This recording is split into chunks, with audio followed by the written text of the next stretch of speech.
Bienvenidos, mis queridos, a una nueva entrega de Vida de Noticias. Iniciamos nuestra semana, como siempre, con todo el cariño y toda la dedicación que ustedes se merecen de parte nuestra. Hoy nos acompañan académicos de CEDICE porque vamos a estar revisando cómo está Venezuela de cara a su calidad institucional, cómo están las instituciones de nuestro país.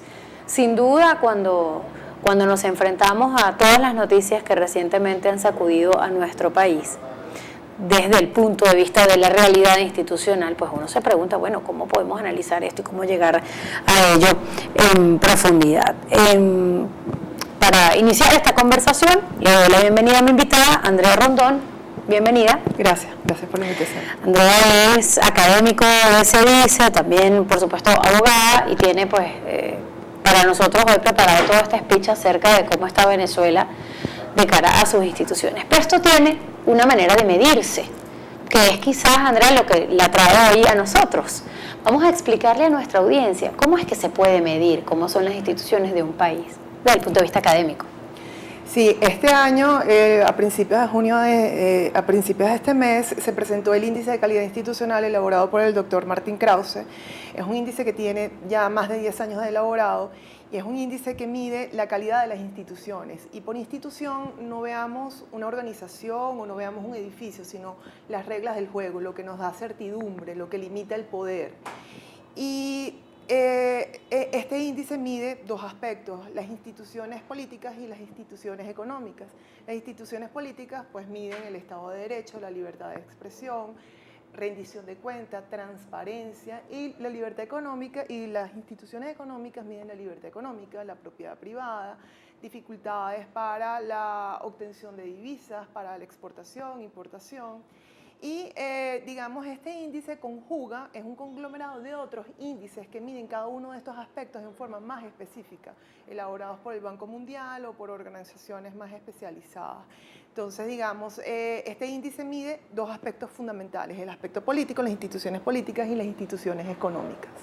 Ahora, entiendo que Venezuela, abogada, corríjame si estoy equivocada, pero ocupa uno de los últimos lugares. Ciertamente. De los países que han sido sometidos a esta medición. Totalmente. ¿Cómo está Venezuela frente al resto del mundo? Cuando se inició, la primera edición de este índice fue en el 2007. Venezuela, dentro de 192 países, quedó en el puesto 174. Este año Venezuela quedó en el puesto 184 de 193 países. Casi en el último lugar. Casi en el último lugar, y por debajo de nosotros, si acaso estarán, Siria, Corea del Norte, digamos las dictaduras más frontales que conocemos. Y de hecho, en el índice se expone abiertamente que los países que ocupan los últimos lugares son donde están presentes democracias populistas o dictaduras frontales. Y Venezuela justamente ocupa uno de los últimos lugares. Bueno, yo me imagino que todo el mundo se estará preguntando cuáles son esas características que tiene un país con esta fragilidad institucional, porque si estamos prácticamente en los últimos lugares, doctora, pues estamos mostrando, o lo que estamos exhibiendo es que hay fragilidad institucional. ¿Cuáles son esas características o cuáles son esos ítems que son considerados en esta valoración, en este examen al que somos sometidos, para quedar tan mal ubicados? Bueno, desde el punto de vista de las instituciones políticas, ellos toman en cuenta, por ejemplo, el rule of law, el Estado de Derecho. Y dentro del Estado de Derecho está la independencia del Poder Judicial, que es uno de los elementos que salen más a flote estos últimos años. De hecho, recientemente fue publicado un libro, unas estadísticas sobre la sentencia de la Sala Constitucional, el TCJ al servicio de la revolución, en donde se determina que no hay ninguna sentencia dictada a favor del particular. Eso es uno de los ejemplos que se miden. Otro de los ejemplos que se miden es la libertad de expresión, la libertad de prensa. Y uno de los hechos que más llama la atención es que exista un monopolio de los medios de comunicación en manos del Estado y existen muy pocos medios imparciales. Y los pocos imparciales, pues digamos, están siendo, digamos, cercados por las otras instituciones, las instituciones económicas, por las medidas económicas, como por ejemplo el acceso a materia prima, dependen de divisas. Entonces esos elementos son tomados en consideración. Cuando hablamos, por ejemplo, de la libertad de prensa, bueno, para nadie es un secreto lo que está pasando, pero hoy tuve la ocasión de conversar con gente que tiene que ver con esto, con esta lucha por el papel, por ejemplo, y también el acoso judicial contra medios de comunicación, porque ya no es solamente el monopolio del papel en manos de la corporación Maneiro, que sobre ella se han hecho algunas investigaciones, es el Estado el que tiene en sus manos la única o el monopolio de la importación de papel para distribuirlo y venderlo a los medios privados. Eso por una parte, pero por otro lado, cosas como lo que está pasando con Tal Cual, La Patilla, etcétera, que por reproducir información de otro medio se ven sometidos a un asedio permanente del Poder Judicial, además con el discurso manifiesto de quienes integran otros poderes que no el judicial, de que prácticamente hay que acosarlos por lo que han publicado. Más allá de presumir su culpabilidad o su inocencia, que no nos compete, pero muchos de nosotros quizás hubiésemos hecho algo así. Claro. Y estamos convencidos de que no estaríamos cometiendo algún delito. Ahora, esto quizás es una de las cosas más graves a las que estamos siendo sometidos, porque este mismo contenido, doctora, que usted está exhibiendo, ¿en cuántos medios puede salir? Es muy poco, porque realmente los medios de comunicación que teníamos pues ya están en manos del Estado y digamos, y los pocos medios que son imparciales también se autocensuran, si nos ponemos a ver. Entonces prácticamente, ¿a dónde nos han llevado? A las redes sociales, al Twitter, al Facebook. De verdad nos han cercado bastante, existen pocos mecanismos de divulgación. Afortunadamente, justamente cuando se presentó en Venezuela, gracias a CEDICE, este índice, tuvimos la ayuda de las universidades, otro campo que también está asediado, pero tuvimos el apoyo de la Universidad Central de Venezuela, la Universidad Monte Ávila, la Universidad Católica Andrés Bello, y todavía tenemos esos espacios, todavía contamos con esos espacios y afortunadamente los centros de estudiantes replican esa información. Ahorita estamos viendo cosas como, bueno, ahorita hablábamos de la libertad de prensa, pero hay otros problemas serios de lo que está ocurriendo en el país. Yo tenía, vamos a mostrarlo, el informe de Provea del que estuvimos hablando la semana pasada aquí, Andrea, y estuvimos conversando con Rafael Uzcategui sobre el contenido de lo que aquí está. Si hay un informe que habla de manera rigurosa y académica junto a lo que ustedes hacen, es este también, es el trabajo que hace Provea. Ellos hablan, por ejemplo, de lo inauditables que son las misiones. A mí me parece que ese es un nicho del que poco se habla, porque hay poca transparencia, hay mucha opacidad en la información. Nada más el hecho de que haya opacidad en la información ya viola un derecho y ya se convierte o ya se coloca esto como otro ítem más de fragilidad institucional. Absolutamente, porque de hecho dentro de las instituciones políticas uno de los aspectos importantes que se miden son los niveles de corrupción. Y la corrupción evidentemente, cómo tú evitas la corrupción o cómo tú controlas la corrupción con la rendición de cuentas, siendo transparente, presentando, siendo lo más claro con tu presupuesto. Pero eso es lo que más se ha cuestionado de este tipo, de las misiones en general. Son inauditables porque son paralelas prácticamente a los programas de políticas públicas que aplicaría normalmente un gobierno. Y son paralelas, ciertamente, justamente, porque no muestran un presupuesto, no están controladas, no son auditables. Quienes integran las misiones son funcionarios públicos, uno se pregunta todo eso realmente.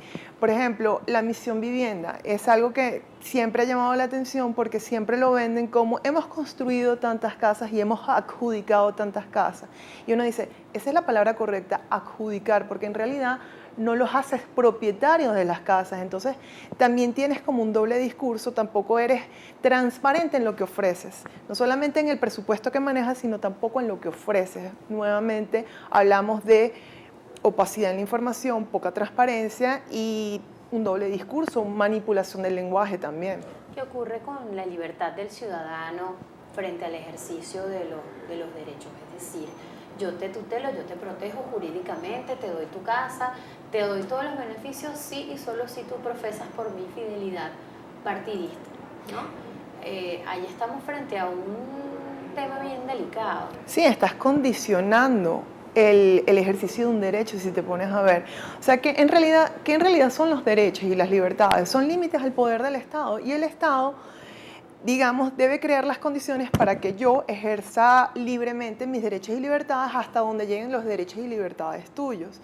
Cuando nos llega una misión vivienda y yo te garantizo y yo te digo, yo te otorgo esta vivienda, yo te la adjudico, en realidad no le estás haciendo propietario, en realidad no le estás haciendo independiente, no lo estás haciendo autónomo y eventualmente lo vas a condicionar a tus políticas. El hecho de no respetar libertades y derechos individuales significa que haces al individuo dependiente del Estado y en consecuencia también lo vas a hacer dependiente de sus decisiones. Y al hacerlo dependiente de sus decisiones no solamente lo haces un ser que no puede reclamar, que tiene miedo a reclamar, que siente que no tiene voz y voto, y su voto, si vamos a traducirlo en algo concreto, va a estar condicionado. Ese es el problema de no respetar los derechos y libertades individuales. Cuando hablaba al inicio con nosotros de esto, que citó a Corea, por ejemplo, con esa situación tan terrible que se vive en esa dictadura de Corea del Norte, bueno, uno dice, caramba, ojalá no nos veamos jamás reflejados en ese absolutismo, pero también ocurre en Cuba, por mucha apertura que haya, el milagro cubano no ha ocurrido. El milagro ha ocurrido en otros sitios, pero no precisamente en Cuba. Ya esas referencias son bastante escandalosas y bastante peligrosas para nosotros, que ya hemos avanzado mucho en la pérdida de los derechos. Pero ¿cómo son los países que sí califican? ¿Cómo es un país cuyas instituciones no son frágiles, sino fuertes, y que sí están al servicio del ciudadano y no de los intereses partidistas, por más que existan? A lo largo de todas estas ediciones siempre ha habido como una constante de los primeros países. Está Suiza, este año quedó Suiza, está Finlandia, Dinamarca, Nueva Zelanda, son países nórdicos. Evidentemente son países en donde se respeta la propiedad privada, existe el libre mercado, en donde la intervención del Estado es justamente para garantizar el ejercicio de sus derechos y libertades. Cuando Martín Krause a principios de este mes presentó el índice, él puso un ejemplo muy ilustrativo. ¿Tú sabes cuándo son cuando las instituciones políticas de un país con estas características son fuertes? Cuando tú no sientes al sujeto. Tú sientes sus políticas en cuanto a respeto de libertad y respeto de libertad y derechos, pero no sientes a la persona. Y él preguntó en el auditorio, ¿quién es el presidente o quién preside o quién dirige Suiza? Y claro, uno no lo sabe asociar, porque es algo silente, porque se sentirá, es en el día a día, pero de otra forma, distinto a lo que siente el venezolano promedio, el venezolano que constantemente siente la presencia de un gobernante, pero en otro sentido. Aquí ahora se ha hablado mucho, yo creo que la institución que más ha sonado en el ámbito mediático, no sé si está de acuerdo conmigo, es la Defensoría del Pueblo. Quizás porque Tarek William Saab es un hombre sumamente mediático. Yo podría decirle que es amigo de cuanto periodista hay en este país, para bien o para mal. Es decir, Tarek es un funcionario que en todos los cargos que ha ejercido, desde que era diputado en el antiguo Congreso, era muy amigo de los periodistas. Entonces es muy cercano y se le puede entrevistar fácilmente. Eso quizás es positivo porque no hay opacidad, ¿no? Al menos en el contacto con él. Sin embargo, muchos venezolanos se cuestionan por qué la Defensoría del Pueblo, que tiene una oportunidad de oro en sus manos para hacer valer los derechos, no lo hace quizás como todos quisiéramos. Es decir, cuando hablamos, por ejemplo, uno lo escucha hablar de las llamadas guarimbas del año pasado, hablar con mucha fuerza de los motorizados degollados, de la gente que lamentablemente perdió la vida en estas protestas, pero no lo ves hablar con la misma fuerza de los colectivos que también salieron a atentar contra las personas que manifestaban contra el gobierno. Entonces, ahí tenemos otro problema, las declaraciones de los funcionarios y hacia dónde se dirige el discurso y quiénes son de verdad los defendidos y los oprimidos en todo esto. Sí, no, definitivamente en la mayoría de los discursos o en los discursos de los funcionarios, lamentablemente uno ve una posición sesgada, que incluso en funcionarios como este, que no tienen problema en aparecer en los medios, a diferencia de otros, prácticamente uno se pregunta, francamente me facilitas la información, pero me la facilitas sesgada, porque cuando yo te hago una entrevista, tú una primera lectura me respondes, pero cuando yo te inquiero y te inquiero y te inquiero, ya no respondes más, evades las preguntas, no tocas el tema de fondo. Igual pasó con la resolución esta del ministerio que permitía el uso de armas para combatir protestas. Para combatir protestas. Él en algún momento lo criticó y dijo, posiblemente no es proporcional, posiblemente pueda ser cuestionado. Ese posiblemente ya de por sí ya vacía de contenido el resto de la entrevista. Entonces, lamentablemente, aunque se sienta cercano, sus respuestas y su posición es prácticamente igual que el resto de los funcionarios que no dan la cara.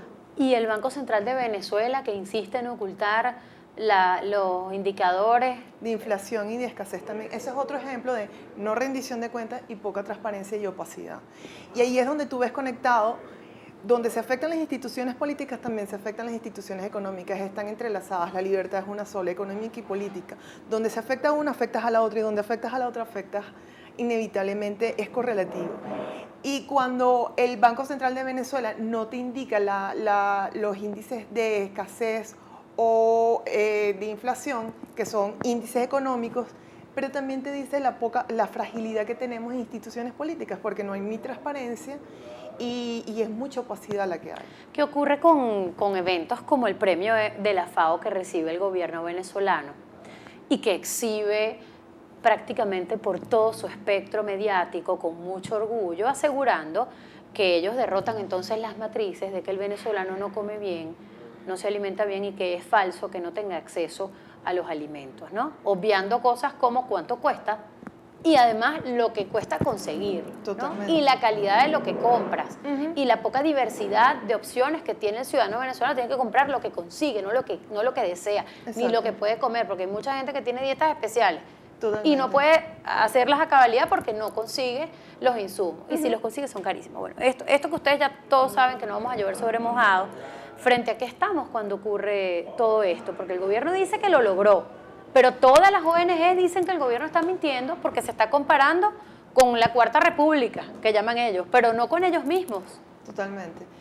Es porque no se ahonda en el discurso, se presentan frases vacías, lamentablemente, y cuando organizaciones de este tipo también hacen reconocimientos, no ahondan en los problemas, no ahondan en las causas de todo esto, no ahondan que aquí hay un control de cambio, que no es una medida política, no es una medida económica, sino es una medida política. Dicho por ellos mismos. Dicho por ellos mismos, ya lo están reconociendo, y es una medida política porque ya tiene 13 años instaurado, cada vez se agrava, cada vez nos dificultan el acceso, y principalmente, vamos a decirlo, a los primeros productos, a alimentos y medicamentos. Entonces, si uno empieza a analizar de fondo, uno se encuentra que evidentemente hay un divorcio entre el discurso de los funcionarios y un divorcio con la realidad, porque gracias al control de cambio y al control de precios, es que existe la escasez y es que existe el desabastecimiento,